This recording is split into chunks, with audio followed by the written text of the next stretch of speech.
اور اس سے مراد فرشتے کی اپنی پاکیزگی بھی ہے جو خدا سے حاصل ہوتی ہے. تو اس لیے ایک روشنی ہو جاتی ہے جب فرشتہ ظاہر ہوتا ہے.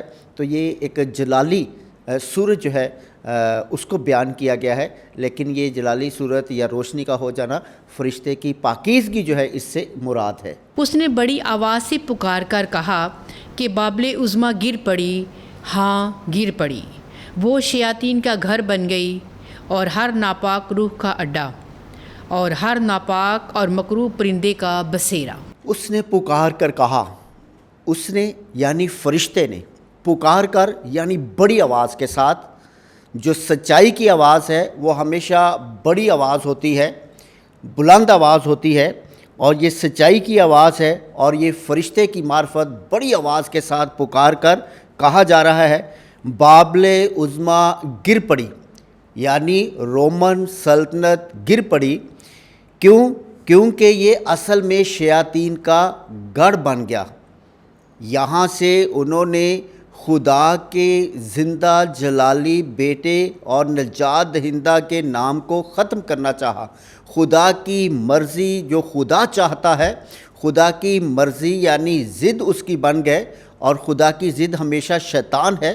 اور انہوں نے شیطانی کام کیا، خدا کے نام کو مٹانے کی کوشش کی، خدا کے لوگوں کو اذیت دی، خدا کے لوگوں کو مختلف سزائیں دی اور ان کے سر قلم کیے. اور انہوں نے ہر طرح کی ناپاک جو کام ہے جو خدا کی نظر میں ناپاک ہیں، گناہ ہے، گناہ کبیرہ ہے، یہ سارے کے سارے کام جو ہے انہوں نے کیے. اس لیے یہ جو شیاطین کا گھر بن چکا ہے، جو ناپاک روحوں کا اڈا بن چکا ہے، ناپاک اور مکروہ پرندے یہاں پر بسیرا کرتے ہیں، یعنی کہ وہ سب کے سب جو بدی کو پسند کرتے ہیں. خیال تھا کہ ویران جگہ جو ہے وہ شیاطین اور بدروحوں کی علامت ہے. اگر ہم دیکھنا چاہیں تو ملاحظہ ہو باروک کی کتاب اس کا 4 باب اس کی 35ویں آیت. کیونکہ القیوم کی طرف سے بہت دنوں تک ان پر آگ نازل ہوتی رہے گی اور بہت سے عرصہ کے لیے اس میں شیاطین سکونت کریں گے. ہاں، تو ایسا ہی ماحول یہاں پر جو ہے وہ رومن کا بھی ہے، کیونکہ یہ شیاطین کا گھر ہے اور یہ شیطانی کام کرتے ہیں، اور اس لیے اس پر بھی آفت کا نازل ہونا، خدا کے قہر کا نازل ہونا لازم ہے، اور وہ وقت آ پہنچا ہے اور ابھی ہوگا.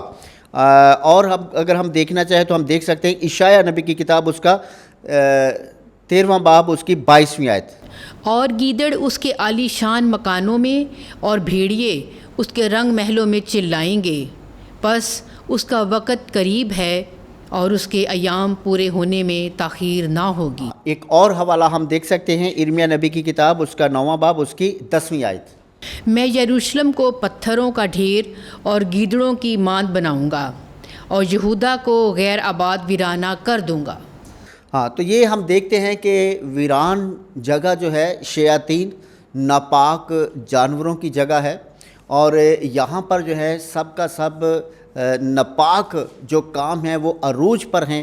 اور اس لیے اس رویا میں ہم دیکھتے ہیں کہ فرشتہ بلند آواز سے خدا کی آواز بن کر پیغام دیتا ہے، خدا کا پیغام دیتا ہے کہ یہ برباد ہوا، یہ ختم ہوا، اور اب اس کا وقت ہو چکا تاکہ اس کو اس ساری بدی کی سزا جو ہے وہ دی جائے.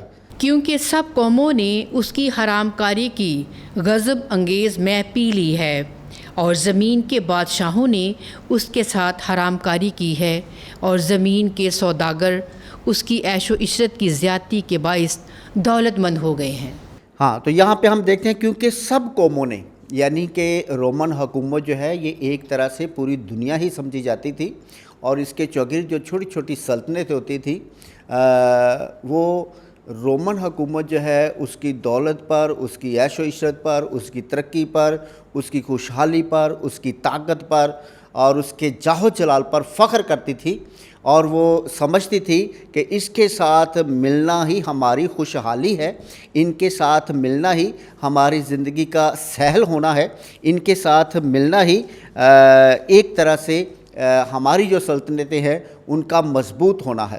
تو اس لیے وہ اس کے ساتھ ملی، انہوں نے سمجھا کہ ہماری ترقی کا دار و مدار یہ ہے، اور اس لیے جو کچھ رومن حکومت نے کیا ویسے ہی انہوں نے بھی کیا۔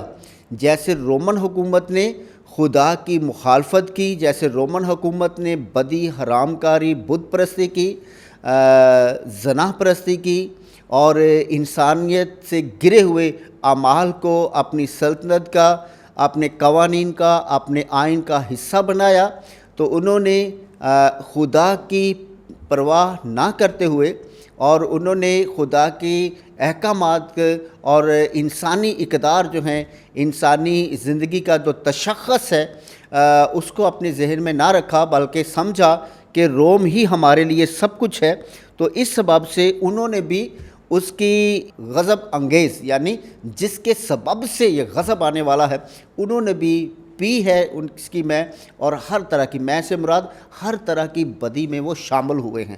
ارد گرد کے بادشاہ جو ہیں اس کے بھی شامل ہو چکے ہیں، اور اس سبب سے وہ سب کے سب جو ہیں وہ بت پرست ہوئے۔ وہ اپنے آپ کو اس ساری حالت میں امیر ترین سمجھتے تھے، لیکن وہ غریب ترین ہیں۔ انہوں نے اپنی زندگی عیاشی میں گزاری، اور اب ان کا وقت آ گیا ہے کہ اس رومن حکومت کے ساتھ وہ بادشاہ جو ہیں وہ بھی سزا پائیں گی، کیونکہ بدی کے ساتھ مل جانا اپنے آپ کو ہلاکت میں کے پھندوں میں شامل کرنا ہے۔ تو اس لیے یہاں پر سب کے لیے جو وہ ہلاکت ہے، کیونکہ انہوں نے غضبناک میں جو ہے وہ پی لی ہے، انہوں نے رومن حکومت کو اپنے لیے خدا کی مانند مانا۔ پھر میں نے آسمان سے ایک اور آواز یہ کہتی ہوئی سنی کہ اے میری امت، اس میں سے نکل آ، ایسا نہ ہو کہ تم اس کے گناہوں میں شریک ہو جاؤ اور اس کی آفتوں میں سے کوئی تم پر آ جائے۔ ہاں، تو یہاں پر ہم دیکھتے ہیں کہ ایک آواز آتی ہے کہ اے میرے لوگوں، یعنی اے مسیحیوں جو زندہ خدا کے بیٹے کو پہچاننے والے ہو، جو زندہ خدا کے بیٹے پر ایمان رکھنے والے ہو، جو زندہ خدا کے بیٹے کی شہادت دینے والے ہو، جو راست بازی اور سچائی کے کاموں سے لپٹے ہوئے ہو، جو زندہ خدا کی گواہی دیتے ہو، اس کے کلام کی گواہی دیتے ہو، نکل آؤ۔ نکل آنے سے مراد کسی اور سرحد میں چلے جانا نہیں ہے، بلکہ جیسے ابراہیم کو حکم ہوا کہ حبرون سے کہ اپنے رشتہ داروں میں سے نکل جاؤ، جیسے ہم دیکھ سکتے ہیں، پھر ہم اس پر غور و خوض کریں گے۔ تکوین کی کتاب اس کا 12واں باب، اس کی پہلی آیت۔ اور خداوند نے ابرام سے کہا، تو اپنے وطن اور اپنے اقربا کے درمیان سے، بلکہ اپنے باپ کے گھر سے روانہ ہو اور اس سرزمین میں چل جو میں تجھے دکھاؤں گا۔ ایک اور حوالہ ہم دیکھ سکتے ہیں، تکوین اس کا 19واں باب، اس کی 15ویں آیت۔ اور جب صبح ہوئی، فرشتوں نے لوط سے تاکید کر کے کہا، اٹھ، اپنی بیوی اور اپنی دونوں بیٹیوں کو جو یہاں ہیں لے، ایسا نہ ہو کہ تو بھی اس شہر کے قصور کے باعث ہلاک ہو جائے۔ تو ہم دیکھتے ہیں کہ جیسے جسمانی طور پر ایک جگہ سے دوسری جگہ روانہ ہونا ہے، ان حوالہ جات میں دیکھا، اور مسیحوں کو یروشلم سے نکلنے کا حکم ہوا کہ اپنا کپڑا بھی نہ لینا، بھاگ جانے کا حکم دیا۔ ایک اور ہم حوالہ دیکھتے ہیں، مقدس متی رسول کی معرفت انجیل اس کا 24واں باب، 15ویں سے 18ویں آیت تک ہم پڑھ سکتے ہیں۔ میڈم جی ہم سب کے لیے ایک آیت پڑھیں گے۔ پس جب تم اس مکروہ اطلاف کو، جس کا ذکر دانیال نبی کی معرفت ہوا، جائے مقدس میں کھڑا ہوا دیکھو، تب جو یہودیہ میں ہوں وہ پہاڑوں پر بھاگ جائیں۔ ہاں، تو یہاں پر بھی ہم دیکھتے ہیں کہ مقدس پالوس رسول جو ہے وہ بھاگنے کا ذکر کرتے ہیں، یعنی بدی سے دور رہنے کا ذکر کرتے ہیں، اس کا حصہ نہ بننے کا ذکر کرتے ہیں، اور مقدس پالوس رسول بھی مسیحوں کو دنیا سے الگ ہو جانے کو کہتا ہے کہ دنیا سے نکل جانے کا مطلب دنیا کے برے کاموں سے نکل جانا ہے، دنیا کے برے کاموں کا حصہ نہیں بننا۔ جیسے ہم دیکھتے ہیں نا کہ دنیا میں تم اچھائی کو دیکھو گے، بھلائی کو دیکھو گے، لیکن اس کے ساتھ ساتھ بدی کو بھی دیکھو گے، لیکن دنیا میں رہتے ہوئے تمہارا کام ہے بھلائی کو دیکھنا، اور بدی کو نہ دیکھنا، حالانکہ ہے لیکن تم نہ دیکھو۔ تمہیں سننے کے لیے اچھی آوازیں بھی ملیں گی، اچھے لفظ بھی ملیں گے، لیکن تم اچھے لفظوں کو سنو، اس کی نسبت برے لفظ جو ہیں اس کو نہ سنو۔ تو اس دنیا میں رہتے ہوئے اچھائی بھی ہے، برائی بھی ہے، تو اس لیے کہا گیا ہے کہ تم دنیا سے نکل جانا، یعنی نکلنے سے مراد اس بدی کا حصہ نہ بنو، اس لیے علیحدہ کیے جاؤ، دنیا کے برے کاموں سے بھاگو۔ بھاگنے سے مراد برے کام جو ہے اس کو اپنے ذہن کا، اس کو اپنے دل کا، اس کو اپنے خیالات کا حصہ نہ بننے دیں۔ یہاں ہے کہ اے میری امت اس میں سے نکل آؤ، اے میری امت اس میں سے نکل آؤ، ایسا نہ ہو کہ تم بھی اس کی برائی تم پر نہ آئے اور اس کی تباہی تم پر نہ آئے، یعنی کہ جو غضب میرا ان پر بھڑکے گا وہ تم پر نہ بھڑکے، کیونکہ تم میرے برگزیدہ ہو، تم زندہ خدا کے گواہ ہو۔ یعنی اس کی برائی میں تم شامل نہ ہو، اس کی بدی کا تم حصہ نہ بننا، اور اس کی تباہی میں تم شامل نہ ہو۔ کیونکہ خدا اپنے برگزیدوں پر رحم کرتا ہے، انہیں ان کی راست بازی اور سچائی کا صلہ دیتا ہے، اور خدا کے مخالف لوگوں کو سزا دیتا ہے۔ تو یہاں پر ہم دیکھتے ہیں کہ خدا اپنے لوگوں کے لیے پکارتا ہے، کیونکہ وہ اس کے برگزیدہ ہیں، وہ اس بدی کا حصہ نہ بنے، تاکہ خدا کی محبت اور شفقت اور رحمت ان پر قائم رہے۔ اور اس کے مد مقابل جو بدکار ہیں، جو شیطان کے پیروکار ہیں، جو شیطان کے شکنجوں میں ہیں، جو خدا کی پرواہ نہیں کرتے، جنہوں نے خدا کے بیٹے کو ختم کرنا چاہا، نجات کے تصور کو، حقیقت کو مٹانے کی کوشش کی، اس پر خدا کا غضب ہے۔ ایسا نہ ہو کہ تم اس کے گناہوں میں شریک ہو جاؤ۔ اس میں امت کو اس میں سے نکل آنے کا مقصد بتاتا ہے، کہ مقصد اصل میں یہ ہے کہ نہ تو یہ بدی کے پیروکار ہیں، اور نہ ہی خدا کی نظر میں یہ غضب کے حقدار ہیں، بلکہ یہ خدا کے برگزیدہ ہیں، خدا کے بیٹے کے خون خریدے ہیں، انہوں نے خدا کے بیٹے کی گواہی کے لیے اپنی جانیں دی ہیں، اور خدا ان سے پیار کرتا ہے، اور خدا چاہتا ہے کہ ان آفتوں میں سے کوئی بھی تم پر نہ آ پڑے، اس لیے اپنے آپ کو ان سے الگ کر لو، ان کے کاموں سے الگ کر لو، ان کی سوچوں سے الگ کر لو۔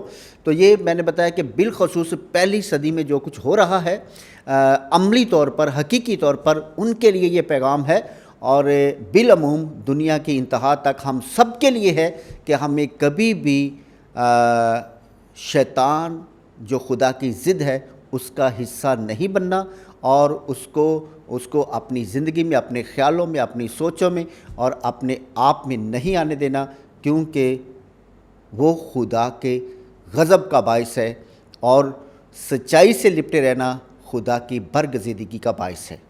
کیونکہ اس کے گناہ آسمان تک پہنچ گئے ہیں، اور اس کی بدکاریاں خدا کو یاد آ گئی ہیں۔ تو جیسے میں نے بتایا کہ یہ بدیوں کا جو خدا کی حضوری میں گناہ کبیرہ ہے اس کا گڑھ بن چکا تھا۔ یہاں پر جو ہیں ہم نے گزشتہ باب میں بھی دیکھا تھا کہ یہاں پر باقاعدہ زنا کاری جو ہے وہ عبادت کا حصہ سمجھی جاتی تھی، کیونکہ بڑے بڑے مندروں میں داسیاں ہوتی تھیں جو آنے والے لوگوں کو، جو اس مندر میں عبادت کے لیے آتی تھی، جسمانی طور پر انہیں خوش کرتی تھی، اور یہ گناہ کبیرہ ہے۔ یہ خدا کی نظر میں زنا کاری جو ہے یہ خدا کی حضوری میں گناہ ہے، اور یہ رومن دور میں مندروں میں یہ عبادت کا اہم ترین حصہ تھا۔ تو اس لیے لکھا ہے کیونکہ اس کے گناہ آسمان تک پہنچ گئے ہیں، اب برداشت نہیں خدا کی نظر کو کہ وہ اس کو دیکھ سکے، برداشت کر سکے۔ اس کے گناہ عدالت کے لیے خدا کے حضور میں پیش ہو گئے ہیں، اب اس کی سزا لازم ہے، اور اب وقت آ گیا ہے، اور اس کی بدیاں یاد آ گئی ہیں، وہ سب خدا کے سامنے ہیں۔ یہ مطلب نہیں کہ پہلے خدا کو گناہ بھولے ہوئے تھے۔ بائبل کی ایک طرز ہے، ایک طریقہ ہے بیان کرنے کا، اس کا مطلب یہ ہے کہ اب ان کے گناہوں کی سزا دینے کے لیے خدا تیار ہو گیا ہے۔ پہلے بھی خدا کی نظر میں تھے، لیکن اب وقت ہو گیا ہے، اب پورا ہو گیا ہے کہ اب